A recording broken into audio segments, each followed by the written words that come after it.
In this first video blog for Cherishing Butterflies, what I'm going to do is talk a little bit, ramble really, because I tried using a script and I don't do well with scripts. So I'm just going to explain what I'm trying to do with this blog. What I've noticed in the global Turner syndrome community is we focus a lot on all the different healthcare challenges that we face. We go to get our heart checked. We check our thyroid. We make sure our kids are getting the growth hormone if we choose to give it to them. We make sure we're getting the correct hormone injections or patches or pills. We focus on all this physical stuff, and we seldom focus on our mental and emotional health, which is foundational to all the rest. Brain runs everything. If it's not functioning, none of your health care is going to work out. I know that one of the barriers to effective mental and emotional health is we often feel very isolated. Unless you live with Turner syndrome, it's kind of hard to understand what our needs really are. And when we first get diagnosed, if we're one of the late diagnoses, we're suddenly hit with an onslaught. We're trying to figure out what it is. We don't even know what we need.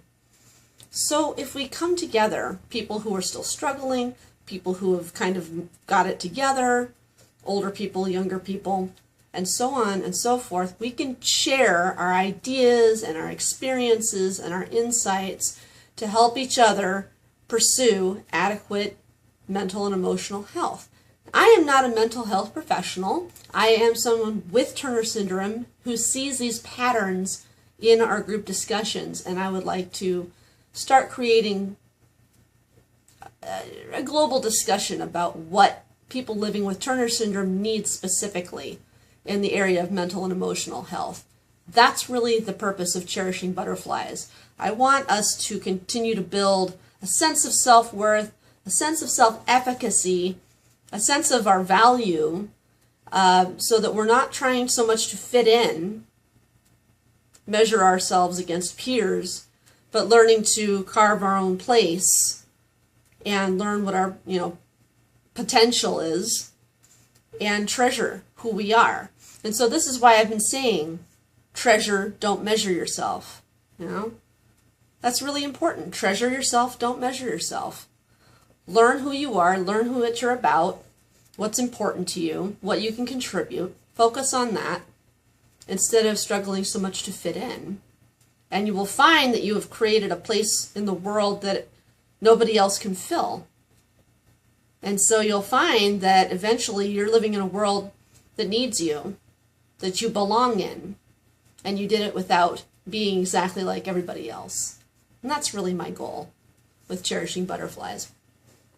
Now, in the global communities, I've seen a lot of common threads when we're discussing our mental and emotional health. Nearly all of us suffer from depression. I do. Almost everybody else I've spoken to in the community struggles with depression pretty much our entire lives. What is different from someone living with Turner syndrome and someone who does not have Turner syndrome but is struggling with depression? Well, let me rephrase that. What's significant about the kind of depression, the patterns of depression that occur in someone with Turner syndrome is this particular potpourri of issues that we're dealing with at the same time. Some of them, off the top of my head, infertility, the fact we look physically different, the social isolation because we struggle interacting with other people for a variety of reasons. There's struggles in the workplace or in school. Partly due to social development, partly due to some of these other issues. There's the fact we each have this hodgepodge potpourri of health problems, each of which causes its own stress, its own worry, its own complications, and so on and so forth. So we're dealing with multiple things at the same time, but it's this unique combination that makes us feel isolated. For example, you might be struggling with infertility due to Turner syndrome. Your struggle with infertility is not the same as someone else's struggle with infertility, although Some solidarity and support can be found in communities supporting each other through infertility, which has many causes, and that's a positive, good thing. But when we advocate for our own mental and emotional health care, we need to start thinking about what our specific needs are with respect to each area of mental health. And so, we don't just have one of these issues, we have several. We don't just have infertility, we also have physical differences. We also have the health problems, we also have all these other things. So we need to make an ongoing discussion in the global Turner syndrome community about what our needs are, what some solutions are, what resources we need, etc.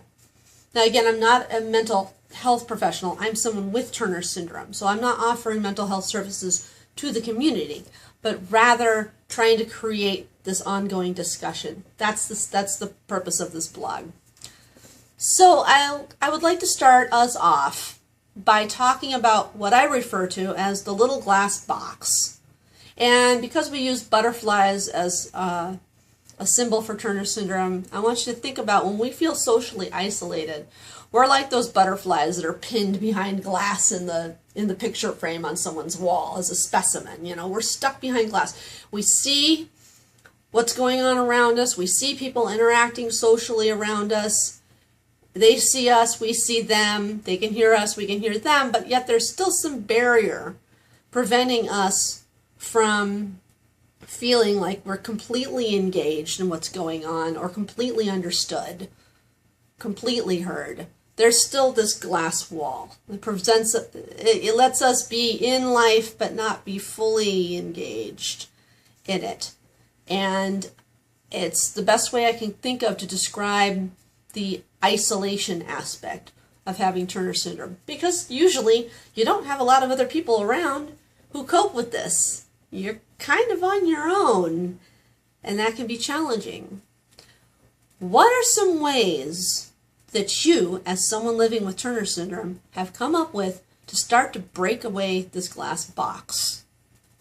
And let's think beyond, an obvious answer is these wonderful communities and groups that we have on Facebook and other social platforms online.